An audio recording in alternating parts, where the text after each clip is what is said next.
of $1 million a week. Where are we going? تراب الماس. هو ليه لسه في ناس بتتابع المسلسلات التركية؟ الترند اللي بقاله 18 سنة عايش على الشاشات العربية. الحقيقة إن لا يمكن يكمل فعلاً من غير ما يكون في حاجة مختلفة فعلاً بتتقدم. تفتكر هي إيه؟ وإيه الفرق بين أول مسلسل تركي تقدم مدبلج على شاشة MBC سنة 2008 والمسلسلات اللي بتتعرض السنة دي بإنتاج ضخم وعدد كبير من المسلسلات ونجوم مواهبهم بتوصل لمستوى عالمي؟ كل ده بيعمل من كل مسلسل تركي مشروع قائم بذاته قادر يسوق لنفسه جوه وبره تركيا، وحتى له تأثير قوي جداً على كل الإنتاج الدرامي للتلفزيون في دول عربية كتير، وحتى إفيهات وشخصيات اتولدت في الأعمال العربية بسبب الأعمال التركية. بس لو أنت لسه فاكر إن المسلسلات التركية كلها مهند ونور ولقطات رومانسية طويلة، النهاردة هنغير لك رأيك تماماً، وده التحدي الحقيقي اللي هنثبته في نهاية الحلقة. أهلاً بيك في برنامج توب 10 بالعربي على قناة البلوت، المكان اللي هتلاقي فيه تحليل وتقييم ومعلومات عن كل ما يخص صناعة السينما والتلفزيون سواء في مصر أو الصناعة العالمية. اعمل سبسكرايب وفعل زرار الإشعارات عشان يوصلك كل جديد. خلينا نبدأ قائمتنا بأفضل 10 مسلسلات تركية حبها الجمهور العربي. رقم 10، حب للإيجار. كل القصة إنه رح نحط له البنت قدام عيونه لعمر. عمر، أنا معجبة فيك. بعض المسلسلات ممكن تثبت لك إن الستيريوتايب فعلاً ممكن يبقى لطيف جداً ويتحب، وعشان مش كل المسلسلات التركية دراما وعياط كان لازم نشوف واحد من أشهر المسلسلات الرومانسية الكوميدية، حب للإيجار. مسلسل إنتاج سنة 2005 واستمر على مدار موسمين و69 حلقة. ولو أنت تابعت مسلسل تركي قبل كده أكيد هتكون عدت عليك القصة دي في أعمال مختلفة، لكن خلينا نقولك إن حب للإيجار هو أفضل عمل قدم التركيبة دي ونجحت. عارف إيه هي المكونات؟ مدير شركة شخصيته قوية، مش بيحب الكذب، غالباً عصبي أو جد زيادة، وبنت فقيرة تلقائية جداً، موهوبة، دمها خفيف، وأي حد بيشوفها بيحبها. أصحاب لطاف للطرفين بيكونوا محرك الأحداث، ومفيش مانع يطلع منهم كابلز ثانويين في القصة عشان تتفاعل مع القصة أكتر، وبكده هيكون معانا مسلسل رومانتك كوميدي ناجح جداً. وزي ما نجح في نسخته الأصلية أو المترجمة، فلما تمت دبلجته الحلقات بقى ليها قاعدة جماهيرية أوسع بكتير، وكمان تم إعادة إنتاج نسخة لبنانية منه بإنتاج عربي كامل. قول لنا في الكومنتس تابعت القصة دي في كام مسلسل قبل كده. رقم 9، فاطمة. بتصدق إن الموت بالنسبة لإلي راحة؟ أكبر مسلسل بيثبت إن تركيا قادرة تقدم قصة رومانسية من أي مسلسل أو شخصيات، ومهما كانت علاقة غريبة عادي جداً تتعاطف معاها ويمكن تحبها. مسلسل إنتاج سنة 2010 واستمر على مدار موسمين و80 حلقة، ويعتبر من أفضل أعمال بيرين سات وإنجن أكيورك. في قصة دراما اجتماعية رومانسية بنشوف مشكلة قدرنا نتعاطف معاها جداً. قصة فاطمة جول، البنت اللي في قرية بسيطة بتتعرض لحادثة اعتداء جماعي بشعة من مجموعة شباب، ولأن المجرمين كانوا من عائلات ليها نفوذ وأغنياء بيتم توجيه الأحداث لتسوية القضية عن طريق إن فاطمة تتجوز واحد من المتهمين في الحادثة. ومن هنا بتبدأ الأحداث الحقيقية في القصة، مع مسلسل قرر يواجه عيب خطير من عيوب المجتمع ونظرية لوم الضحية المطلق في النوعية دي من القضايا حتى من أقرب الناس ليها. وده اللي حصل مع فاطمة، ومع الصراع الحقيقي اللي عدت بيه الشخصية بنشوف تغيرات كتير ومعاها جوانب إنسانية مختلفة بين الخير والشر. وده طبعاً اتقدم مع إطار رومانسي كعادة المسلسلات التركية عشان يقدم لنا كابل فاطمة وكريم، اللي لو حسبتها بالورقة والقلم والمنطق هتشوفوا كابل مستحيل، وجايز يكون بيقدم علاقة خيالية شوية لا يمكن تحصل في الحقيقة بين صاحبة القضية ومتهم من المعتدين. لكن ما تقلقش، لما تتابع الأحداث هتفهم التفسير الحقيقي اللي يمكن وقتها يخليك أنت كمان تتقبل العلاقة دي. رقم 8، حب أعمى. معقولة في قصة هتقدر تتعاطف مع كل أطرافها للدرجة دي؟ هو ده ببساطة مسلسل حب أعمى، مسلسل إنتاج سنة 2015 واستمر على مدار موسمين و74 حلقة. ما تفتكرش إنك هتشوف المسلسل ده قصة حب درامية بشكل عادي، لكن قصة عميقة هتخليك تتعاطف مع الأبطال والأشرار ويمكن الشخصيات الثانوية كمان. ويمكن دي من أشهر الحاجات اللي المسلسلات التركية بتعرف تقدمها كويس قوي. في قصة حب أعمى بنشوف بداية كلاسيكية لحكاية حب بين الولد الفقير كمال والبنت الغنية نيهان. بعدها بيبدأ دور الطرف الثالث أمير اللي المفروض هيكون الشرير في قصتنا واللي هتكرهه في أوقات كتير جدا، ولكن مش هتقدر تمنع نفسك إنك تكون فاهمه ويمكن ساعات تتعاطف معاه. المثلث الدرامي بين الشخصيات دي قدمت لنا قصة حب مليانة بمشاعر معقدة جدا هتقدر تتعاطف مع كل أطرافها. نجاح المسلسل ده مش بس كان على مستوى المشاهدات الكبيرة في تركيا أو حتى بين الجمهور العربي اللي تابع المسلسل بنسخته المترجمة حتى قبل ما يتم دبلجته وعرضه على التلفزيون، ولكن ده كان واحد من المسلسلات اللي حققت نجاح عالمي كبير، وصلت إنه يكون أول مسلسل تركي يفوز بجائزة International Emmy Award سنة 2017 كعمل أجنبي. رقم 7 في الداخل. أصلاً هن ما عطوني فرصة غير لكون نسخة تانية عن أبي وأعمل مثله.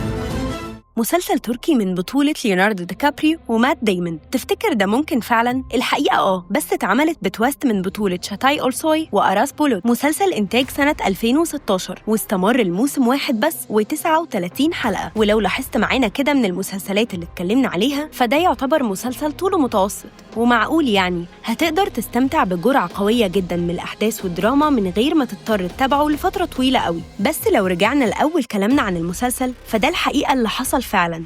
مسلسل في الداخل قصته هي تعتبر مقتبسة بشكل مباشر من قصة فيلم ديبورتد اللي تم إنتاجه سنة 2006. في القصة دي بنشوف شخصين عكس بعض وهما في الأصل مرتبطين ببعض بشكل أساسي. سيرب الضابط اللي هيكون مكلف يدخل وسط واحدة من أخطر العصابات اللي ليها تاريخ إجرامي كبير ويبقى واحد منهم، والشخصية التانية هي مارت الضابط اللي رباه رئيس العصابة بعد ما أنقذه من حياة درامية صعبة وبقى ولاؤه الوحيد ليه لدرجة إنه بيشتغل كعميل داخلي في الشرطة عشان يحمي العصابة. وفي خلال الأحداث بنشوف سيرب ومارت بيدوروا على بعض وبيدوروا كمان على السر اللي رابطهم ببعض. الأحداث طول الحلقات بتقدم لك جرعة مكثفة من المشاعر المختلفة والأكشن القوي اللي حرفياً هيحبس نفسك بين كل مرة بنقرب فيها من السر وفي ثانية ممكن نبعد ونعيد من الأول.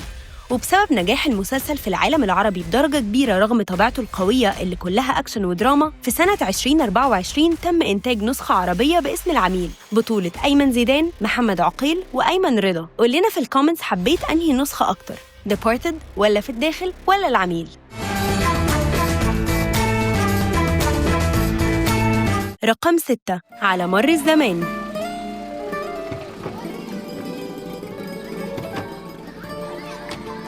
أكتر مسلسل بكى الجمهور العربي والتركي في نفس الوقت، ونصيحة أنت كمان ممكن تفتكر أحداث وتعيط وإحنا بنتكلم عنه النهاردة. مسلسل إنتاج سنة 2010 واستمر على مدار 3 مواسم و120 حلقة. في قصته اللي بتبدأ في اسطنبول في الستينات بنشوف قصة القبطان علي وعيلته اللي تبان عيلة مثالية وسعيدة، ولكن كل ده فجأة بيتغير لما الأب بيقرر يهجر أولاده ومراته ويتجوز حبيبته الأجنبية كارولين. ممكن تشوفها قصة عادية للصراعات الأسرية، بس في الواقع المسلسل ده كان بيقدم ملحمة من المشاعر الإنسانية، وده لأن على مدار حلقات المسلسل بنشوف حكايات مختلفة من الأبطال وعلاقاتهم المتشابكة، وبنشوف تطور في كل شخصية على مدار السنين. هم بيكبروا وانت بتكبر معاهم، ترابط يخليك مرتبط بيهم عاطفياً فعلاً ومتأثر بحكاية كل واحد فيهم. ده لأن قصصهم هي حكايات ناس عاديين غالباً قابلت حد شبههم في مرحلة من حياتك. ومع تحقيق المسلسل النجاح ضخم جوه وبره تركيا، ولكن كان كمان باب يقدم لنا موهبة أراس بولوت إناملي بأداء استثنائي في شخصية مجد، عشان بعدها نشوفه في أعمال كتير من أهم الأعمال الجماهيرية في تركيا واللي منها اختيارات في قائمتنا النهاردة. قول لنا في الكومنتس لو عرفت تتوقع كان موجود في كام عمل في قائمتنا.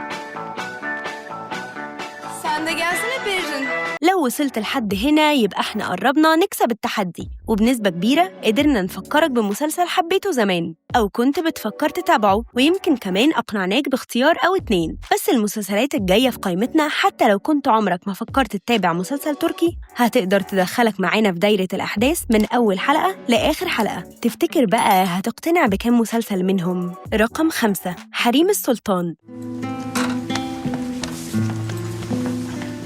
أضخم إنتاج تركي وبيحكي عن أعظم فترة في تاريخ الإمبراطورية العثمانية، بس مش بيحكي عن الفتوحات والحروب ولكن صراعات تانية دايماً بتحصل في السر. مسلسل إنتاج سنة 2011 واستمر 4 مواسم و139 حلقة. المسلسل ده قدر يبني عالم كامل بكل تفاصيله وينقل تجربة قصر توبكابي باحترافية كانت جديدة على الإنتاج التركي، وده هتقدر تشوفه بوضوح من أول الأزياء والديكور وحتى لغة الحوار. وفجأة بتلاقيك في القرن ال16 في عصر السلطان العثماني سليمان القانوني، بتعيش معاهم في دواخل القصر وتسمع قصص عن المؤامرات وقصص حب ليها طابع خاص يليق على العالم اللي هي فيه، وأحداث تاريخية سواء اتفقت أو اختلفت مع الصورة اللي اتنقلت بيها، لكن ما نقدرش ننكر إنها أثرت بشكل كبير على تاريخ العالم من وجهة نظر المسلسل. ومع الصراع الدرامي في المسلسل بتشوف أحداث ومشاهد لا يمكن تتنسي على مدار الحلقات، مشاهد من الأب اللي بيؤمر بقتل ابنه قدام عينه في مشهد مؤثر جداً لموت الأمير مصطفى، أو مشاهد عن الغدر والخيانة في أبشع صورهم مع أمر الأخ بقتل أخوه وكمان أولاده، في أحداث بتوريك مش بس جانب تاريخي مهم عن الإمبراطورية العثمانية، ولكن عن جوانب إنسانية مختلفة للشخصيات لما تتحط في اختبار حقيقي مع مصلحتها أو غرورها. وعلى مدار مواسم المسلسل شارك فيه مجموعة ضخمة جداً من الفنانين، بين نجوم كان ظهورهم في أدوار ثانوية تقدير مهم، وبين نجوم صغيرين اداهم المسلسل مساحة رهيبة يلمعوا ويقدموا أداء مبهر.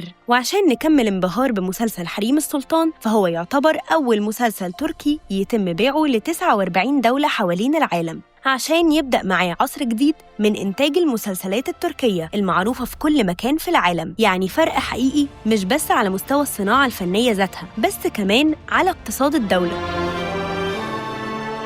ما بتستاهل لوت إيدي فيك. رقم 4، اشرح أيها البحر الأسود.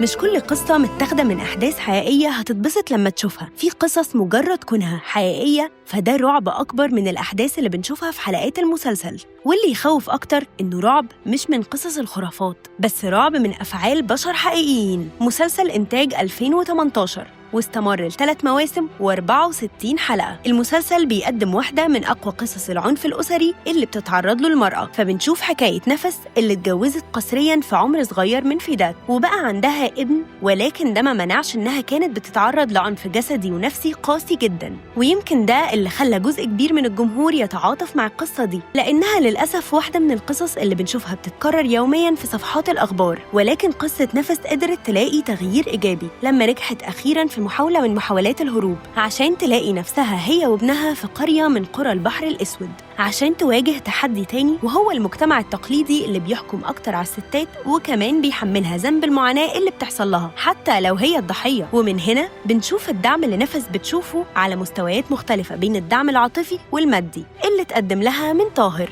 واللي منها قدرنا نشوف واحدة من الكابلز المميزة جداً اتقدمت بسلاسة ومشاعر حقيقية. لكن الدعم الأهم اللي كان بيميز المسلسل ده تحديداً عن أي مسلسل تاني قدم قصص مشابهة، إنه عرض الدعم الحقيقي اللي شافته نفس في بيت الشيخ عثمان، ونقدر نقول تم تغليفها بقصص وأحاديث دينية مناسبة جداً لطبيعة مجتمع القرية اللي بتحصل فيها الأحداث. ويمكن ده خلى للمسلسل صدى مميز عند الجمهور العربي. ورغم نجاح المسلسل الواسع اللي وصل لنسب مشاهدة بتكسر أرقام قياسية ما كانش فيه أعمال قادرة تحققها من فترات طويلة، لكن التحدي الأكبر اللي واجه المسلسل كان من هيئة الرقابة التركية نفسها واعتراضهم على المشاهد القاسية اللي اتقدمت، كونها بتصور مشاهد حقيقية للعنف ضد المرأة واللي منتشر بصورة كبيرة بالفعل في المجتمع التركي. لكن ده ما وقفش نجاح المسلسل إنه ياخد جوائز جوه وبره تركيا كعمل حقيقي وقصص حقيقية. قول لنا في الكومنتس أنت مع أي رأي فيهم، إنه الفن فعلاً يقدر يغير المجتمع لو ظهر عيوبه زي ما هي، ولا برضو مش لازم نشوفها حقيقية قوي كده.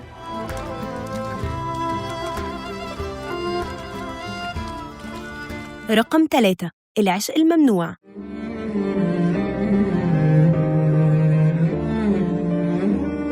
عمرك شفت نهاية مسلسل تتعرض طول 16 سنة بعد أول عرض ولسه قادرة تحقق أعلى نسب مشاهدة؟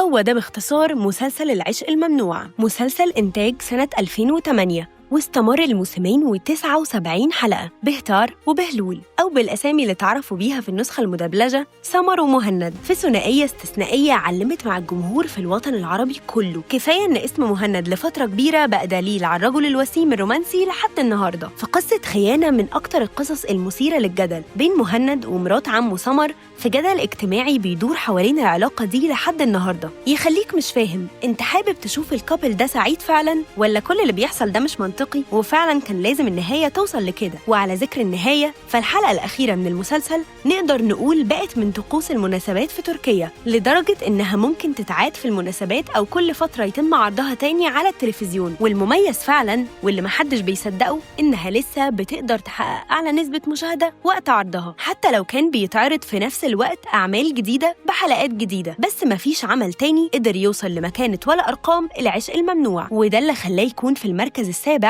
على مستوى الأعمال الأعلى في المشاهدة في تاريخ المسلسلات والبرامج التركية. نجاح قصة المسلسل بكل تفاصيلها وصل لدول كتير، وسواء في نسخته الأصلية أو في النسخ المدبلجة بلغات كتير، فكان من أكتر المسلسلات اللي حققت أرقام بيع في العالم كله، أو كمان ريميك بنسخ تانية في الدول اللاتينية. بس تفتكر النجاح وصل لحد هنا وبس؟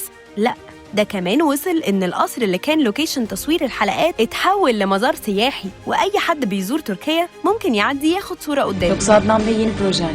Adnan Bey'le aramızda bir şeyler olabilir. İlgileniyor benimle. رقم 2. القضاء. هو العدل إن أخت تدافع عن قاتل أختها وكمان تثبت براءته بنفسها. عامةً دي أقل حاجة تقدمها جيلين. مسلسل إنتاج سنة 2021 واستمر ل3 مواسم و95 حلقة، في واحدة من أقوى الأعمال البوليسية الدرامية اللي اتقدمت في تركيا، أو ممكن نقول كمان في الشرق الأوسط. وعلى مدار 3 مواسم بنعيش وسط أحداث كتير وقضايا أكتر بتحصل في طرقات مبنى العدلية. فالمسلسل اللي بيقدم لنا قصة المحامية اللي نقدر نقول ما عندهاش مبادئ أو مفهومها للعدالة مختلف شوية، بتشوف إن دورها في الدفاع عن موكلها أياً كانت جريمته، ومستعدة تعمل أي حاجة عشان تثبت ده سواء قانونية أو لا، لحد ما بتمسك قضية مهمة لأول مرة عشان تكتشف إن الضحية هي أختها الصغيرة. ومن هنا بقى بتبدأ الأحداث بين مبدأ جيلين في الغاية تبرر الوسيلة، وبين الجانب التاني وصوت الضمير في الأحداث الجاسكايا، النائب اللي مبادئه تحقيق العدالة هو هدفه الأول حتى لو على حساب عيلته. ورغم كده بيلجأ لجيلين عشان تدافع عن أخوه في قضية القتل المتهم فيها بقتل أختها، ودي قضية بسيطة من قضايا كتير وتعقيدات قانونية قدمها المسلسل، واللي معظمها كانت فعلا قضايا حقيقية في المحاكم التركية، ولكن قدروا ينقلوها للدراما باحترافية جديدة، لعبت دور قوي في تطور شخصيات الأبطال. ومن أقصى القضايا اللي ناقشوها وأثرت قوي في الجمهور قضية توتشا، الضابط اللي اتعرض لاعتداء ومحاولة قتل عن طريق الغرق من عصابة كانت مسؤولة عن مراقبتهم، وبرضه قضية الأم والعم اللي اتفقوا على قتل ابنها الصغير بعد ما اتكشفت علاقتهم، وكانت من أقوى القضايا اللي أثرت قوي في تفاعل الجمهور مع المجتمع بعد عرض الحلقات اللي ناقشت القضية. وكل ده بنشوفه مع الاختلاف الظاهر بين الأبطال، واللي كان هو أساس العلاقة اللي اتبنت واتطورت بين إلجاز وجيلين بمرور حلقات المسلسل. فولا قسوة العدالة المطلقة قدرت تنقذ عائلة إلجاز من ارتكاب الجريمة، ولا التلاعب والذكاء قدروا ينقذوا جيلين وعائلتها من إنهم يكونوا ضحايا. الميكس المثالي ده مع الكيمياء المعروفة بين الممثلين الرئيسيين بنار دينيز وكان أورجانجي أغلو خلى نجاح المسلسل مبهر على مستوى العالم كله، بين جوائز عالمية زي انترناشنال إيمي أوارد سنة 2023 عشان يكون تاني مسلسل تركي يفوز بيها، وحوالي 5 جوائز في حفلة الفراشة الذهبية في 2022 بين جوائز للسيناريو والأبطال. ده غير إن خلال عرض الموسم الأول منه بس تم الإعلان عن إنتاج نسخة تانية منه في اليونان مأخوذة عن نفس الأحداث والقصص. أظن إن ده من أكتر المسلسلات اللي ممكن تخلينا نكسب التحدي معاك وتحمسك فعلاً إنك تتابعها. أما لو كنت تابعته فعلاً فقول لنا في الكومنتس إيه أكتر قضية فاكرها أو اتأثرت بيها من قصص المسلسل. رقم 1. الحفرة.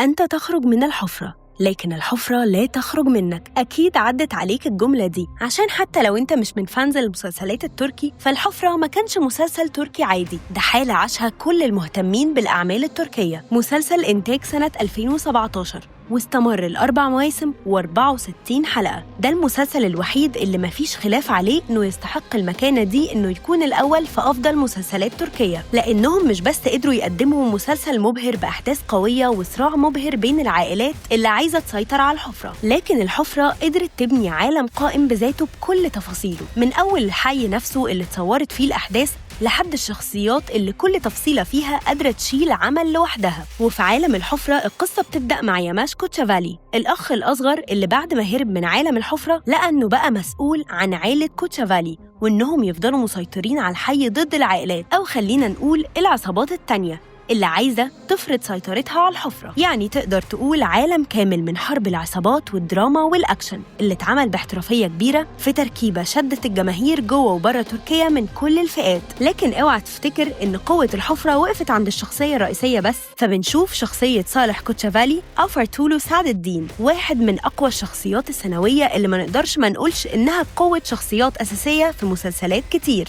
واللي بسببها قدروا يعملوا كروس أوفر مع مسلسلات تانية اتعرضت في نفس التوقيت، واللي أول مرة كانت تتعمل في مسلسل تركي. يعني كل شخصية اتقدمت في عالم الحفرة كان ليها الخط الدرامي بتاعها اللي بيمشي مع خطوط كل الشخصيات، وفجأة هتلاقي نفسك اتورطت جوه شبكة معقدة من الأحداث والمشاعر القوية جداً. أصل مش معنى إنه عمل أكشن ودراما إننا ما نشوفش لحظات من المشاعر هتفضل واقف عندها. وهنا تيجي قوة المسلسل الحقيقية في الأداء التمثيلي اللي أقل حاجة نقدر نقولها عليه إنه على مستوى عالمي حقيقي من كل الممثلين. لكن ما نقدرش ما نقفش عند أداء أراس بولوت إناملي اللي زي ما شفناه في أعمال قوية جدا قلنا عليها في قائمتنا، إلا إن شخصية ياماش هي أكتر شخصية قدر يلمع فيها ويخرج لنا مشاهد درامية ما تتنسيش. ومن أول ما بدأ عرض المسلسل لحد النهاردة لسه حي الحفرة زي ما هو، حي كامل اتحول لمزار سياحي في تركيا عشان الزوار من كل حتة في العالم يروحوا ويزوروا كل المواقع اللي كانت بتحصل فيها الأحداث، وخصوصاً القهوة اللي اتكسرت أكتر ما تصور فيها مشاهد عادية.